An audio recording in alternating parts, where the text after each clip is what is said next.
Здравейте, приятели!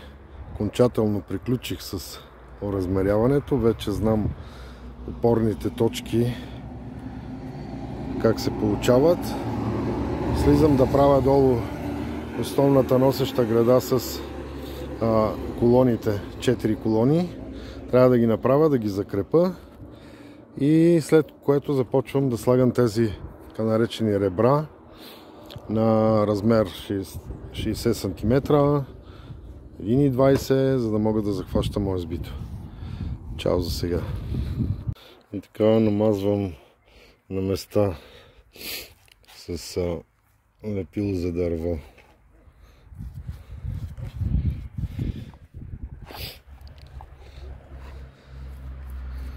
Така, понеже ще е хванато и здраво с винтове.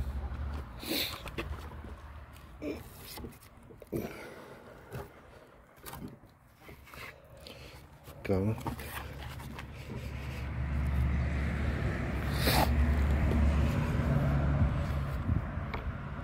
И завиваме.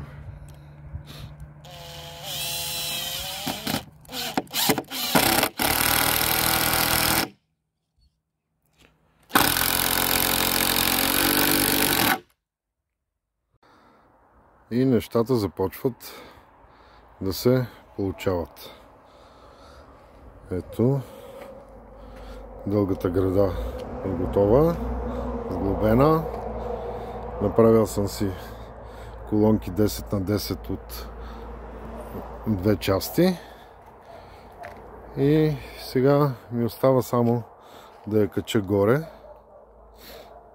Ще видим как ще измисля някакъв начин. Така, след което, като се качи горе основната града, след това лесно вече започват да се редат стрелите. След това ОСБ-то и мисля, че до следващия път ще съм готов с повечето от нещата. Ето как качих дългата града. Беше на земята. Така, първо повдигнах с 3 тухли. От тази страна я повдигнах. След това ми беше по-лесно да я повдигна с ръце от другата страна. Гъне се, но ето. Тук съм забелязал 45 см трябва да ми излиза от колоната. Ще хвана една планка временно така, тук да я държи, да не се изплъзне, докато отида от другата страна и я кача. И ето качих я, не беше толкова трудно. Тук е провиснала. Да направим така. И ще я качиме. Ето. Сега остава да се премери точно къде. Тук в средата. В средата съм ги отрезал с 5 см по-малки, за да мога да сложа тази подпора отдолу. И ето какво се получи. Сега са отпесирани. Сложил съм подпората, която ми остана само да направя един триъгълник така.